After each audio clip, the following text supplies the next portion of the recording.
cheap. So a couple of months ago we started a blackberry and elderberry top quality wine. So it used extra blackberries and we added elderberries as the tannins to infuse extra flavours and make it pretty. It is now finished fermenting, and yeah, it's looking pretty good. Pretty much all the yeast has sunk to the bottom, so I didn't do a second rack or anything like that. You don't need to.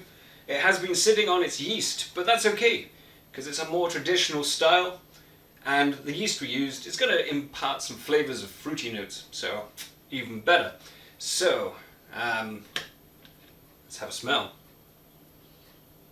Ooh, it smells like a really good wine. It's got the elderberry notes, which is kind of weird because it's kind of got apricots in it, which is strange. Anyway, so that's that. Now the alcohol, I tested it with a hydrometer. The hydrometer is in there, mainly because it's just lurking. And it's hovering at 992. It's a new thing. I thought I would put the before and after on everything. So 12% is roughly 1.078-ish, and it's now down to 0.992. So it is a roughly 11.3%, which is still a very, very good alcohol. Lovely. So I've put down on my labels, which I've pre-done, 11% because I can't be bothered with the 0.3. It's homebrew. You don't have to be that exact. So now I'm just going to finish cleaning out my bottles and get my sterilizing stuff, and we're going to get on with this. Awesome. Right, so we have now finished sterilizing everything and all the prep work is done.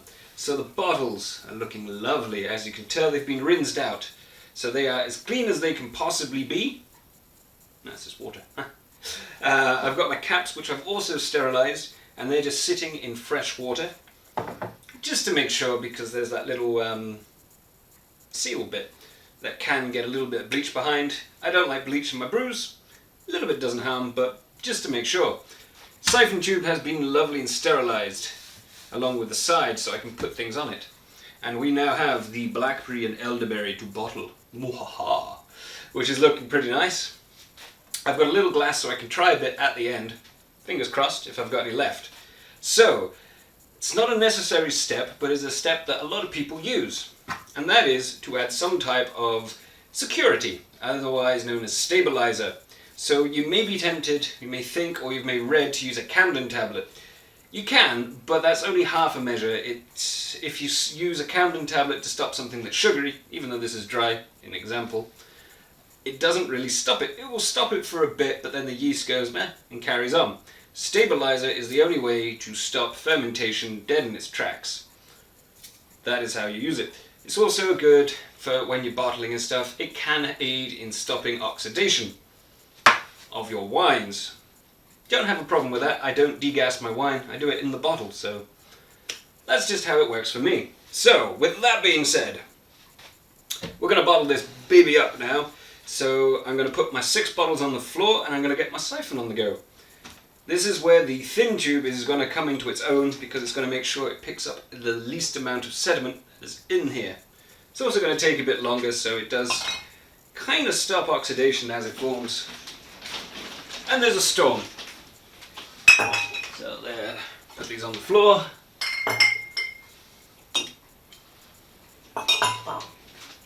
And this time, I know there's plenty of room on my camera. So I'll just stick you there. And now, pop you in. This is a very dark wine.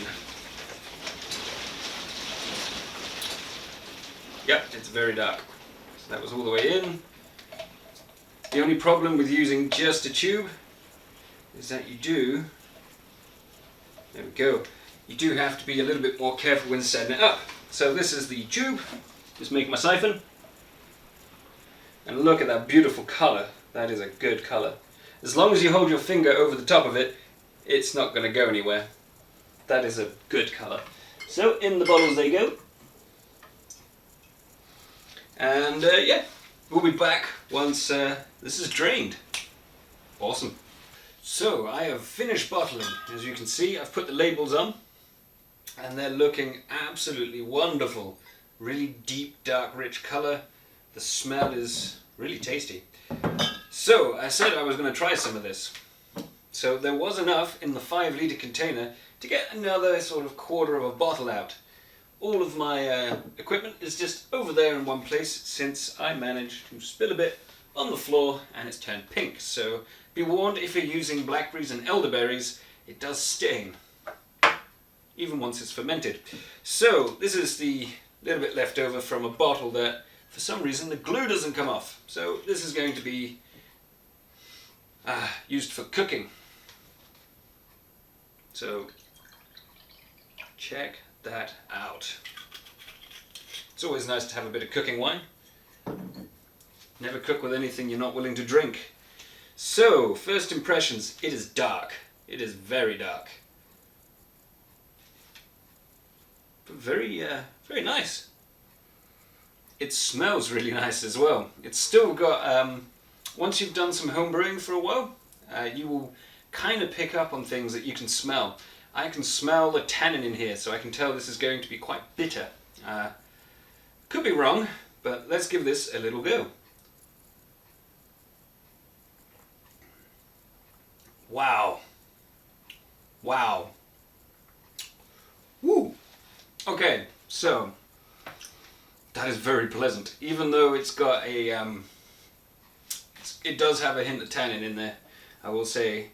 It's not as powerful as I thought, but it does have tannins. A lot of them.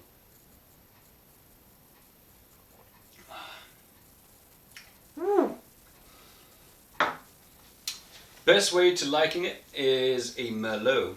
It doesn't taste like blackberry wine. Funny that. It tastes like red wine. It's kind of, it's very nice.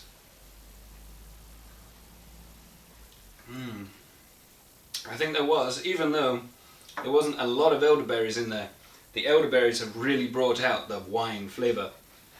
It still is a little young, for my liking. I mean, maybe you'll like it. But it is a lot like a Merlot wine. It's got a rich body, very rich body. It's got a tannin-y crisp edge. It's very nice.